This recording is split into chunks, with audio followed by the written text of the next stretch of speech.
Olá, meus irmãos, olá, aqui quem está iniciando essa live sou eu, Raimundo Salles, falo aqui da cidade de Alagoinhas, Bahia, sou psicólogo, sou espírita e sou amante da criatividade, sobretudo criação de equipamentos ecossustentáveis. Eu gosto de fabricar aqui aquecedor solar de água, eu gosto de reaproveitar materiais que são descartados como forma de construção de outros objetos, etc, etc, etc. Eu sou amante do planeta Terra. Então, estou chegando aqui para falar com vocês, trazendo uma temática que ela vem sendo discutida paulatinamente, mas a gente desdenha, fala com tanta... A gente minimiza, na verdade, minimiza essa ocorrência universal chamada guerra, né? Nesse momento ocorrem guerras em todos os continentes, sobretudo aqui no africano, né? A gente não dá tanto ênfase porque a mídia, por questões óbvias, dá o destaque veemente à guerra lá do Oriente Médio e por questões óbvias, como eu disse, né? Mas eu vou trazer, que eu estava falando nesse instante aqui em uma outra live, que a gente vai falar brevemente aqui sobre a questão das guerras, agora sobre uma outra ótica, né? Por que será? Quais são as causas da guerra, né? A gente vai trazer no senso comum, nação querendo se sobrepor à nação. Nações construídas por indivíduos que tentam se sobrepor a outros. O meu país é o poder. Eu não admito que nenhum outro país tenha um poder acima do meu. E por uma questão óbvia, chamada materialismo, né? Ana Pires, que gostaria de participar da live como convidada, apareceu ali. Se quiser, a gente vai trazer para discutir um pouco sobre a questão das guerras aqui. Boa noite a todos que vão chegando. Mas aí eu já trouxe uma questão preponderante, que é o materialismo. E aqui eu trago um ponto para discussão, um ponto para observação. Materialismo e espiritualismo. O materialismo, o materialista, ele crê única e exclusivamente naquilo que é palpável, aquilo que é mensurável, aquilo que é tangível, aquilo que é percebido pelos sentidos. O espiritualista crê em algo além do que pode ser tangido, percebido pelos sentidos, né? Tonita também ali, se quiser participar, quem quiser participar aqui, a gente vai discutir um pouco. Mas aí eu trago o espiritualista. O espiritualista, ele acredita em algo além da matéria, além do que é tocável, né? Então, se eu estou aqui e digo assim, se Deus quiser, essa guerra vai acabar. Bom, eu tenho a crença, eu estou entregando através desse sentimento chamado fé, que essa guerra vai findar devido a uma causa externa ao material, que seria o Deus. Então, se Deus quiser, essa guerra vai acabar. Então, eu acredito que por os homens não conseguirem encerrar essa guerra, ou não terem estímulos para encerrar essa guerra, algo acima dessa guerra, ou acima desse ser humano, vai findar a guerra. Então, eu através da fé, eu acho que a guerra vai acabar. Então, eu acredito em algo fora da matéria, então eu sou espiritualista. E aqui eu trago uma visão do espírita dentro dessa cadeia de espiritualistas. O espírita é um espiritualista, porque o espírita ele acredita na existência, por exemplo, dos espíritos, a comunicabilidade entre os espíritos, a pluralidade dos mundos habitados, ou seja, existem outros planetas, né? Outros planetas, os planetas não estariam ali efetivamente como um enfeite para o nosso ego, para massagear o nosso ego. Para dizer, olha, vamos descobrir planetas, bolas vazias aí soltas no universo, simplesmente para enfeitar. Não. O espírito ele acredita que a pluralidade dos mundos habitados, aí eu peço até desculpas, porque eu falei pluralidade das existências, mas é pluralidade dos mundos habitados. Então, quando a gente traz há muitas moradas na casa do meu pai, por exemplo, né? Quando você vê assim, muitas moradas na casa do meu pai, ele está dizendo que existem várias dimensões universais, planetas, orbes, dimensões no universo, onde existem seres como nós, mais ou menos evoluídos, o que a gente vai chamar de espírito. O espírito é uma essência, uma energia que somos nós, que momentaneamente estamos ocupando essa massa corpórea, essa massa tangível, essa matéria que precisa do banho, precisa da higiene, precisa do cuidado e que vai num processo biológico ganhando, perdendo células numa troca diuturna e que vai envelhecendo os tecidos, que vai perdendo neurônios e que vai até o ponto de extinção da matéria orgânica através de um fenômeno natural chamado morte. Mas, e uma essência que permanece é essa essência chamada espírito. Então, o espírito ele continua utilizando-se num outro orbe ou neste mesmo, num outro processo, uma nova matéria que se origina a partir do fenômeno biológico, do contato do espermatozoide com o óvulo, trazendo e formando assim, por conseguinte, o zigoto, né? A partir daí, um novo espírito começa a habitar esse novo corpo e formar o que somos todos hoje. Mas aí, o que é que isso tem a ver? Porque eu trago isso como para falar das guerras. A visão espírita sobre as guerras, ela traz aqui, eu trouxe até um trecho que o espiritismo vai apontar que as guerras derivam disso que eu trouxe na estante aqui, da predominância da natureza animal sobre a espiritual.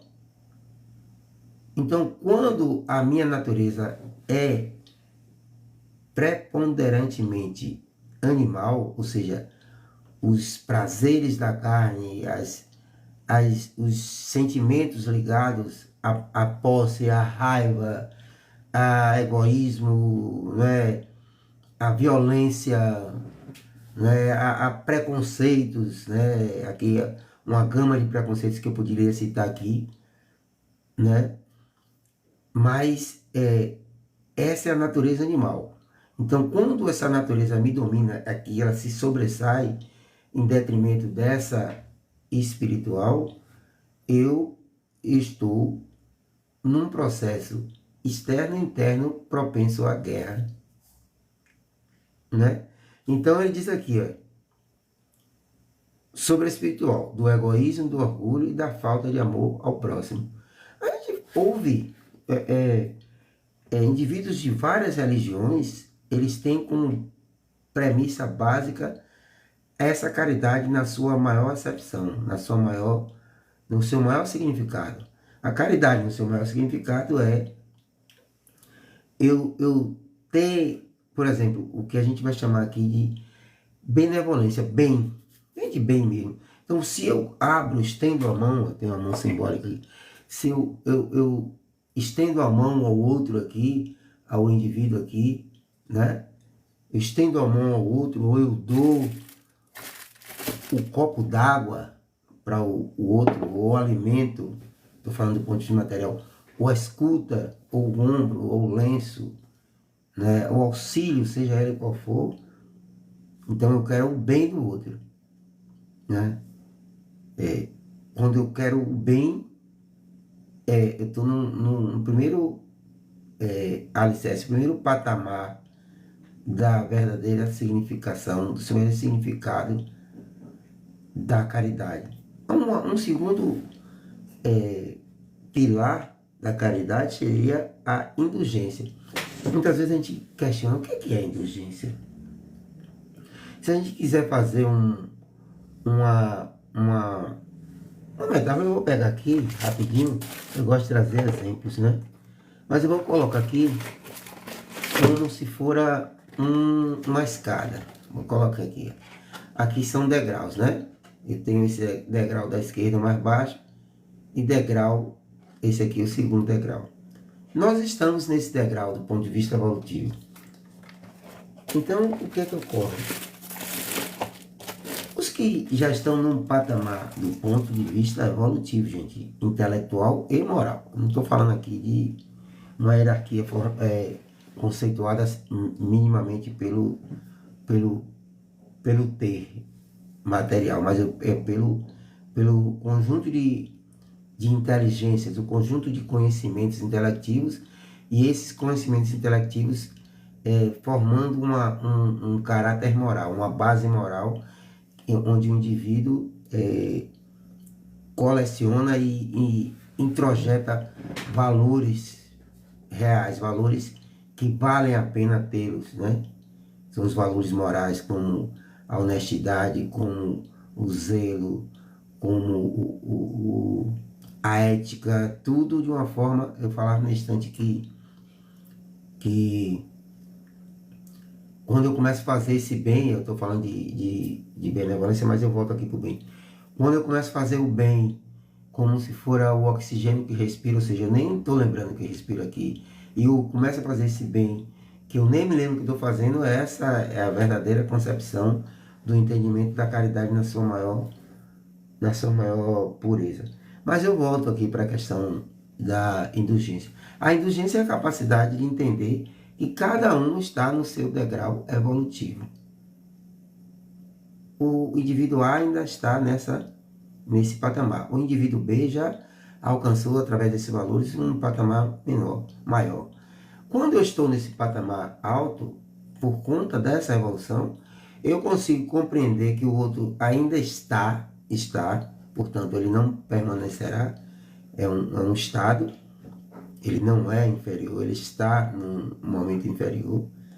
Quando eu tenho a capacidade de observar que aquele indivíduo sou eu em determinado momento, eu tenho efetivamente o sentimento, o comportamento, o entendimento da indulgência.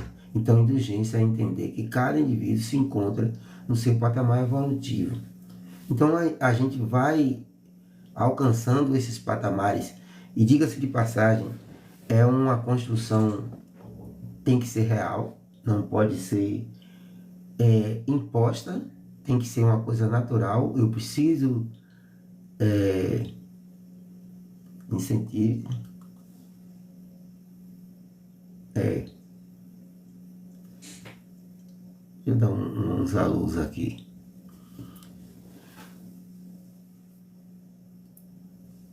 Quem quiser quiser participar com Cineide, se você quiser dar só um alô aí que eu posso lhe convidar. Se você quiser participar comigo, eu estou falando aqui sobre uma temática importantíssima aqui. Então eu falava da indulgência. Então quando eu começo a entender que cada um está no seu patamar, entendo a posição do outro, né? E aí envolve inclusive um processo chamado de empatia, não é a mesma coisa, mas é bem similar. Aí eu estou no segundo alicerce. E o terceiro que a gente considera é o perdão das ofensas. Quando eu chego num patamar de perdoar as ofensas que os outros dirigem a mim, os outros dirigem, que manifestam a mim, eu aí começo a entender a fala de muitos indivíduos que por aqui já passaram, e eu trago aqui como exemplo maior dentro do próprio movimento espírita, que é o Jesus Cristo, que nos ensinou essa necessidade de perdão. Perdoar 70 vezes 7, ele trazia isso nas suas falas. Ele não deixou nada escrito não, mas ele falava e os seus discípulos trouxeram essa informação. A necessidade de você perdoar 70 vezes 7. E eu diria que cada ofensa, não é somente uma... Roberto começou a seguir. Obrigado, Roberto, aí. Obrigado por começar a seguir esse canal aí, o meu canal.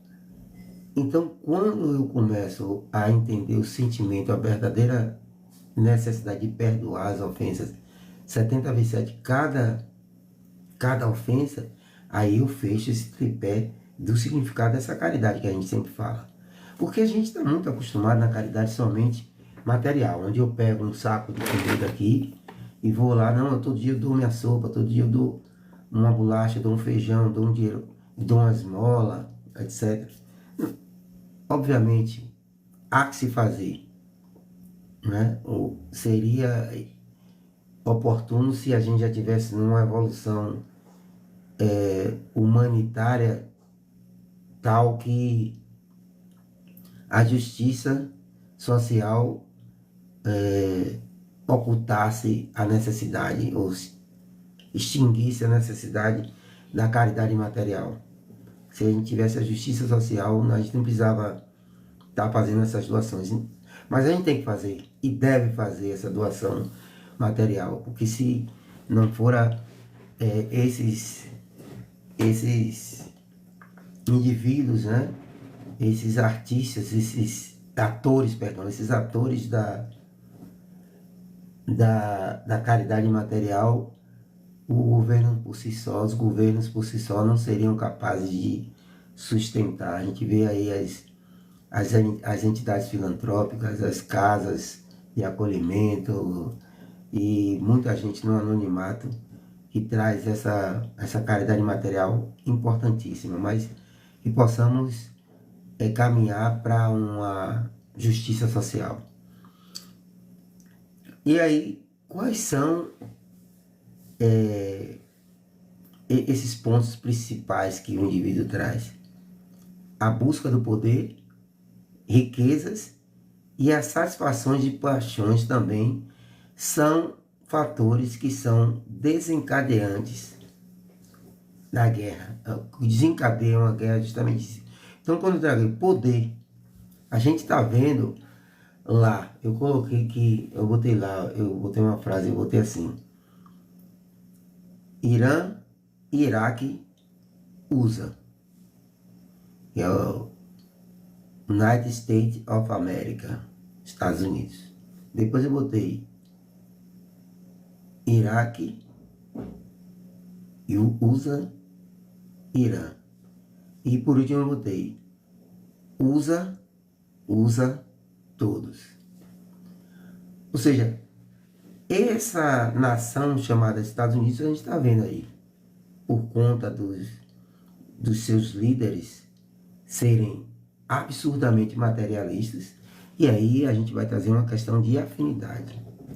A vida no mundo é pura afinidade. Os indivíduos que vão permanecer nessa live são pessoas que se afinam com o que está sendo dito aqui. Os que não, tá o saco, vai para outra live. Tem gente que vai querer ver uma live com conteúdo musical, com conteúdo pornográfico dentro do contexto do TikTok, da permissão do TikTok, um contexto meramente político, e aí tantos e tantos, plantas, animais. Mas quem está em sintonia com essa live aqui vai permanecer. E fique um que assista depois, etc. Mas o que eu estou trazendo da afinidade? O materialismo dos Estados Unidos, ele atrai para junto de si e ele busca para junto de si nações que comunguem dos seus ideais, que é da busca do poder, riqueza e satisfação de paixões. Então os líderes se apresentam com os seus arsenais bélicos como uma forma de dominação e intimidação. Se você não abrir o seu território de jazidas, para mim eu vou deixar que a outra nação lhe extermine. Então você faz uma barganha. Eu lhe protejo em detrimento de você me dar o que você tem de riqueza. Isso é o que os Estados Unidos, por exemplo, isso eu não estou fazendo aqui apologia nada, gente. Isso é o que está exposto, porque esse discurso foi colocado Estados Unidos com a Ucrânia, com Israel da mesma forma. Nós que estamos aqui, o que se justifica o massacre? E aqui não estou falando do olho por olho, dente por dente de Moisés, não é isso? Mas aí eu estou falando do extermínio de crianças como justificativa para descobrir terroristas. O que está por trás não é um mérito. Vamos falar as consequências, as causas, o papel da evolução nas guerras, o aprendizado com as guerras, por mais que seja chocante, mas há aprendizados, né? Inclusive não fazer mais as guerras. E aí a gente entra nas consequências das guerras. E aqui vem um trecho trazido como uma explicação. As guerras causam sofrimento, dor e morte, além de atrasarem o progresso moral e social da humanidade. Então eu falava que nós estamos nesse espaço Terra para aprendermos, evoluirmos enquanto espíritos, enquanto indivíduos, né? Moralmente, com esses valores que eu já trouxe no instante aqui, valores possíveis de serem atingidos pelos homens, né? E social, o progresso social da humanidade. Nós somos seres irreversivelmente sociáveis. Nós estamos condenados a vivermos em sociedade. Eu posso ter ações individuais aqui no meu espaço, fazendo essa live na minha comunidade, ali fazendo ações pontuais, mas o caminhar é coletivo. O caminhar é coletivo. Então, eu posso promover o crescimento, o progresso social de uma comunidade ou de um indivíduo ou de uma coletividade através da minha autotransformação com esses valores. Então, se eu chego aqui no meu espaço e promovo, eu comecei dizendo que eu gosto de reciclar, eu gosto de reaproveitar materiais, eu gosto de construir materiais com reaproveitamento de outros materiais, etc. Se eu começo a fazer isso e as pessoas sentem a vontade de fazer, ou de observar, ou de começar a trabalhar com esse tipo de trabalho, eu estou contaminando positivamente esse indivíduo ou essa comunidade.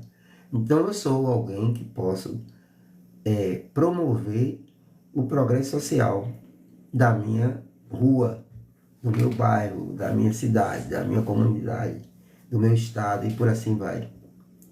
Aí ele diz, elas também podem gerar ciclos de violência e vingança, as guerras, né, gente? Elas também podem gerar ciclos de violência e vingança, dificultando a construção de um mundo mais justo e pacífico. Então, a guerra ela vai entrar como um obstáculo para esse progresso natural, moral e social naturais. Então, a guerra entra como um atraso. Olha se não é, se isso não tem razão. Eu pego trilhões, e eu vou falar de dólares, trilhões de dólares no mundo todo para promover a guerra como justificativa da paz. E esse mesmo dinheiro, já dessa ótica que a gente trouxe, de auxiliar as humanidades, né? Isso aqui é crivo meu. Mas auxiliar a humanidade de uma forma geral. Auxiliar as pessoas nessa busca do equilíbrio e progresso social, da justiça social, eu podia extinguir, eu podia acabar com a fome. Olha que coisa. Ó, obrigado, meu irmão. Obrigado pela.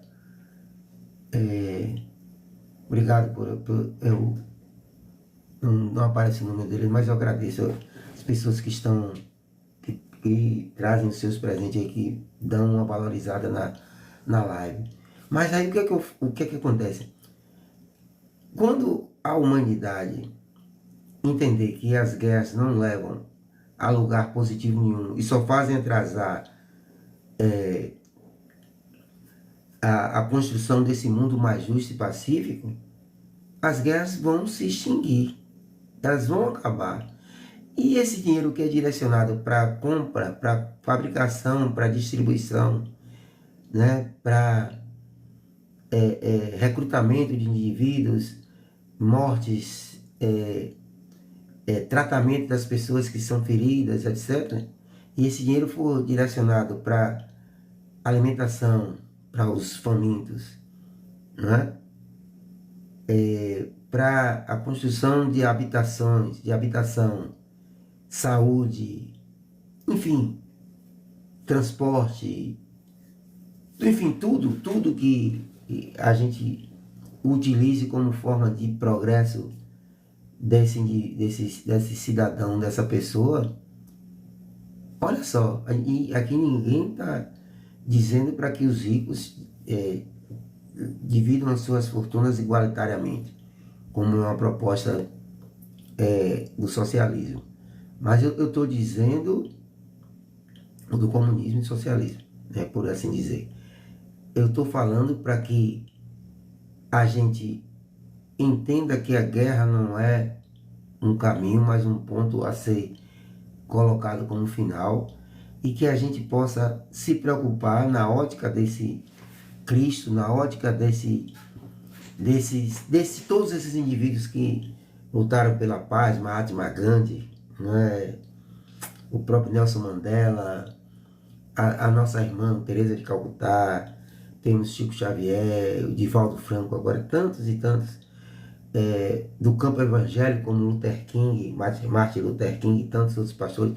Esse que nos deixou com brevidade foi o nosso irmão Papa Francisco e tantos outros que dedicaram as suas vidas na construção do bem comum. Então, a guerra só entra como um dificultador da construção desse mundo. E aí ele ganha uma aparência de utópico, esse mundo justo e pacífico, mas não. Ele não pode ser utópico porque eu sou o construtor. Eu sou responsável pela transformação e pela construção desse mundo. Na medida em que eu me transformo, em que eu tiro de mim as guerras interiores, que eu tiro de mim as minhas impurezas que tentam proliferar-se como forma de conduzir a minha própria existência. Então eu sou o elemento capaz de modificar o mundo através da minha mudança íntima. E aí a gente vai entender agora qual é o papel da evolução, já que a gente está falando da evolução. Ele diz o seguinte aqui: à medida que a humanidade, olha que coisa interessante, progride moralmente, as guerras se tornam menos frequentes. Isso é uma questão, né? É inversamente proporcional. Então, quando eu começo a me elevar moralmente, ou seja, eu começo a cultivar em mim esses valores que eu trouxe aqui, éticos, né? Da bondade, do bem, etc., eu diminuo a propensão de uma guerra, porque eu deixo de ser eu sou o elemento que vou estancar, que vou finalizar qualquer comentário, qualquer atitude menos digna, quando eu não reajo ao outro. Porque a guerra, ela surge quando alguém reage a uma ação do outro. Então, se eu sou provocado ali, se eu digo assim, não, peraí, não vou fazer isso. Eu sou o elemento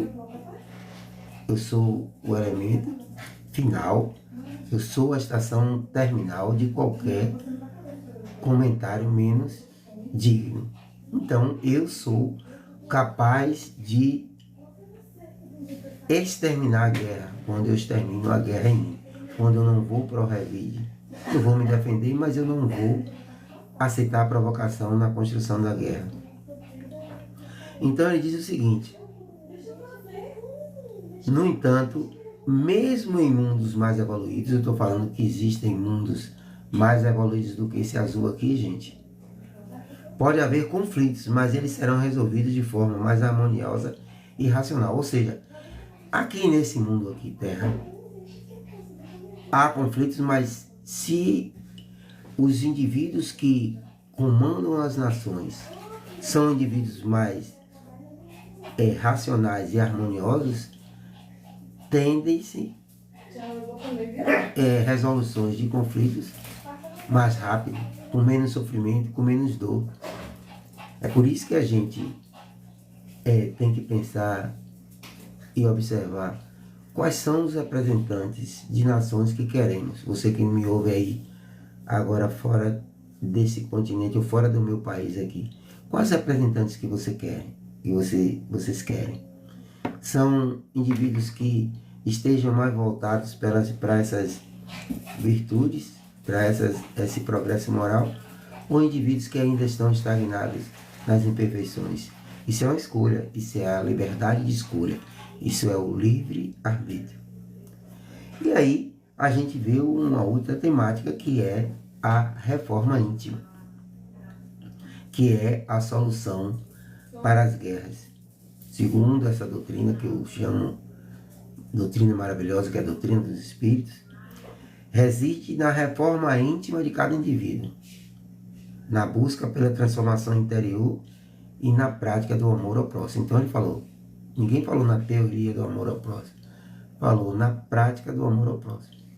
Eu começo agora a tirar dos livros aqueles aprendizados e colocá-los efetivamente na interlocução, na ação direta, no apoio mútuo, na verdade, né, como valores práticos, como ação junto a esses indivíduos. Então ele bota ali, interior e na prática do amor ao próximo.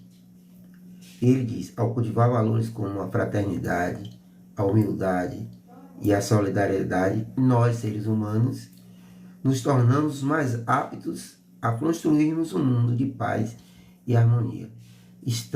O mundo está fadado a ser de paz e harmonia.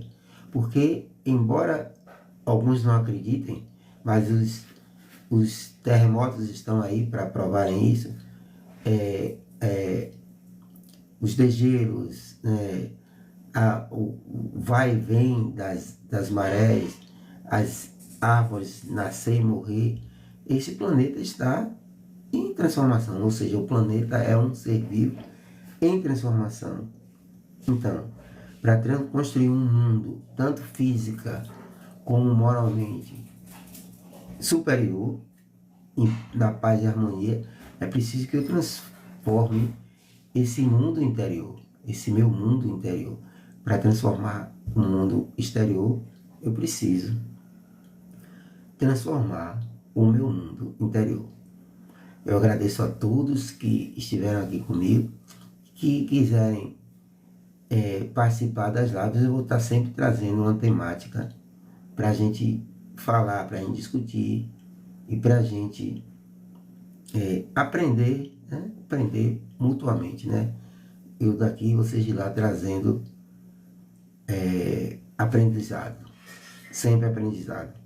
estamos fadados ao conhecimento, estamos condenados ao conhecimento, à evolução. Obrigado a todos e até mais.